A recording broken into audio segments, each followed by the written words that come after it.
네. 민주당에서 국민의당 영입 인사에 대해서 문제 제기를 했는데요. 어떤 부분이 네. 문제입니까? 안철수 후보가 이제 다시 당을 만들면서 인재 영입과 관련된 원칙을 말씀하신 게 있었습니다. 정치 혁신을 위한 인물 영입 3대 원칙이었죠. 네. 부패하거나 막말하는 사람이나 국민에게 상처를 주거나 남을 배척하는 사람, 그리고 기득권이나 힘 있는 사람 편에 서 있는 사람, 이런 사람들하고는 같이 하지 않겠다, 이런 3대 원칙을 발표한 바 있는데요.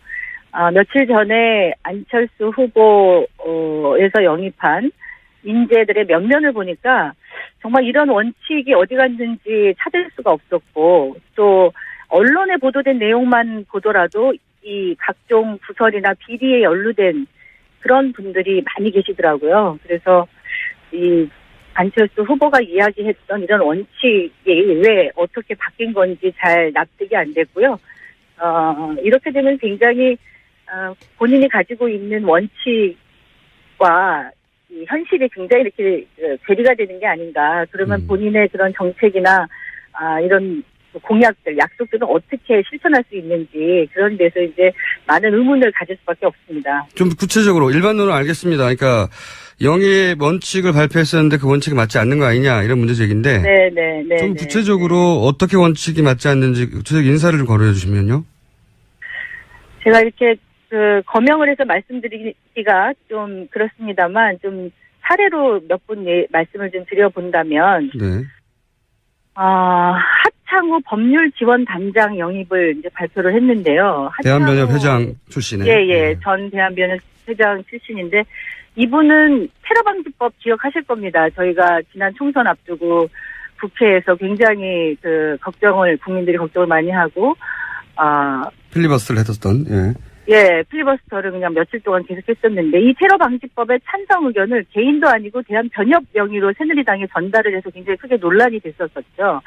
그리고 안철수 후보는 찬성하고 있는 것으로 알고 있는데, 고위공직자 비리 수사처 설치를 반대하는 성명을 내기도 했습니다. 그러니까 안철수 후보가 공약하고 하겠다고 정책적으로 실현하고자 하는, 본인은 주장하는 그런 고위공직자 비리 수사처라든지 또 반대하는 테러방지법이라든지 이런 것에 대해서 이분은 전혀 다른 입장을 가지고 계신 분인데, 이런 분과 어떻게 함께 할 수 있는 건지, 그리고 김은용 상임 고문 같은 경우에는 공금 횡령과 같은 그런 혐의로 징역 2년을 선고받았던 분이고, 그리고 언론 보도에 따르면 평창 동계올림픽 유치 결정 투표를 앞둔 2010년에 자신의 IOC 부위원장 재도전을 위해서 동계올림픽 유치 방해 활동을 했다, 이런 논란이 일기도 했던 분이고요.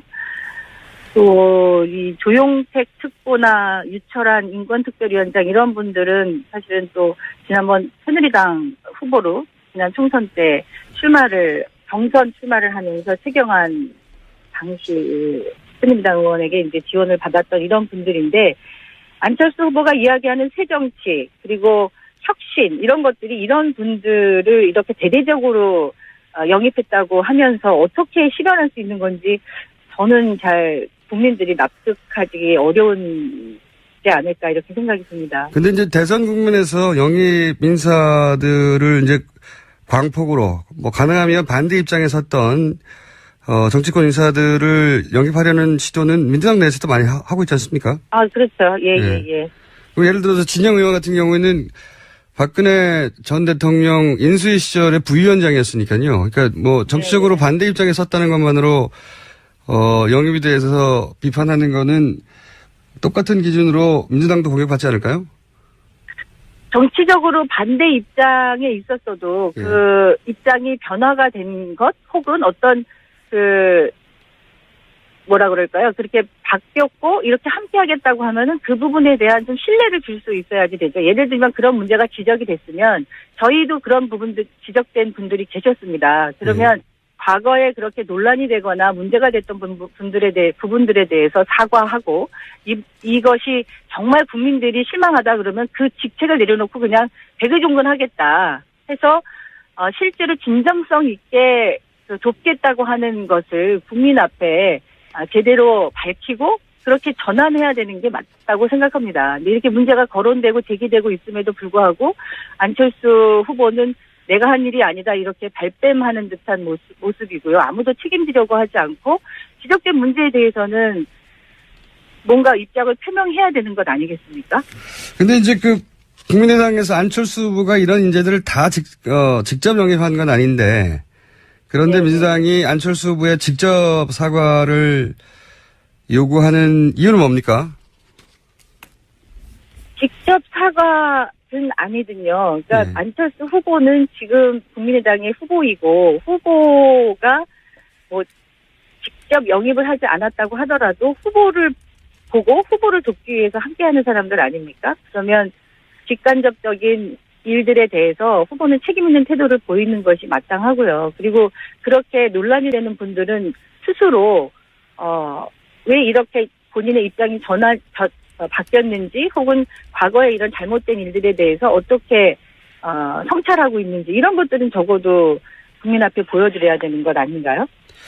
지난번에 이제 전인범 전 특전사령관이었던가요? 이 논란이 됐을 네네. 때도 문재인 후보가 직접 얘기하지는 않았었던 것 같은데요. 물론이죠. 예. 문재인 후보가 직접 이야기하지 않았지만 전인범 당시 영입됐던 인사가 예. 본인이 스스로 그런 논란이 된 것에 대해서 책임 있게 답변하고 직을 물러나셨죠. 이게 민주당에서 요구하는 것은 이런 논란이 되는 인사에 대해서 당의 입장이나 당사자가 입장을 직접 밝혀야 한다 이런 이야기인가요? 말하자면?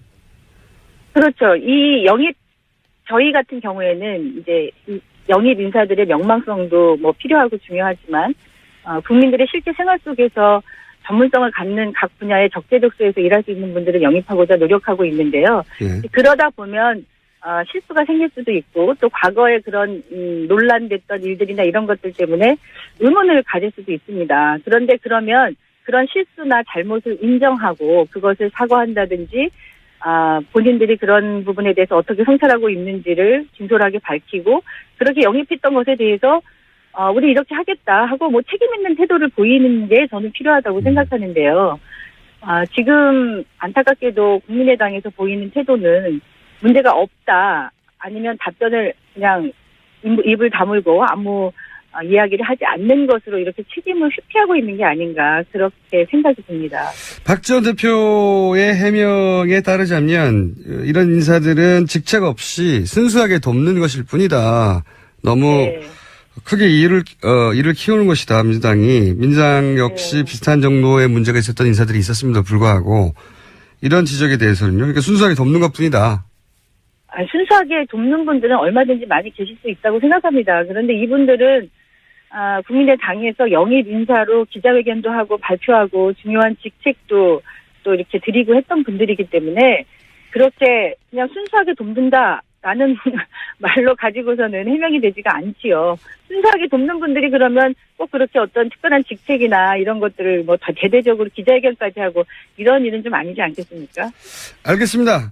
요 반론은 저희가 국민의당 측으로부터 듣기로 하고요. 마지막으로 민주당의 그렇다면 인재 영입 원칙은 뭔지 정리해 주십시오. 아까도 말씀드렸지만, 과거에는 주로 이제 명망성, 상징성을 중심으로 인재를 영입했다면, 저희는 이번 선거는 국민들의 실제 생활 속에서, 생활 현장을, 삶을 바꾸는 정권 교체가 되어야 하기 때문에, 그 삶의 현장에서 전문성을 인정받는 다양한 전문가들을 영입해서, 예를 들면 얼마 전에 저희가 국민 안전, 골든타임을 지키기 위한 안전 전문가들을 영입을 했습니다. 어제 또 세월의 성지기이기도 했는데요. 우리가 문재인 대통령이 되면 그 이후에 약속했던 공약들을 실천하기 위해서 함께 할 수 있는 전문가들, 그런 분들을 주로 많이 영입하려고 노력하고 있습니다. 알겠습니다. 오늘 말씀 감사합니다. 네, 고맙습니다. 수고하십시오. 네, 지금까지 더불어민주당 선대위 유은혜 수석 대변인이었습니다. 이 문제 관련해서 저희가 국민의당 이찬열 인재 영입 위원장 포함해서 캠프 쪽 관계자들에게 두루 동시에 요청했는데 오늘은 입장 표명하지 않겠다고 해서 국민의당 입장 오늘 다루지 않겠습니다. 국민의당 반론권은 언제나 열려 있습니다.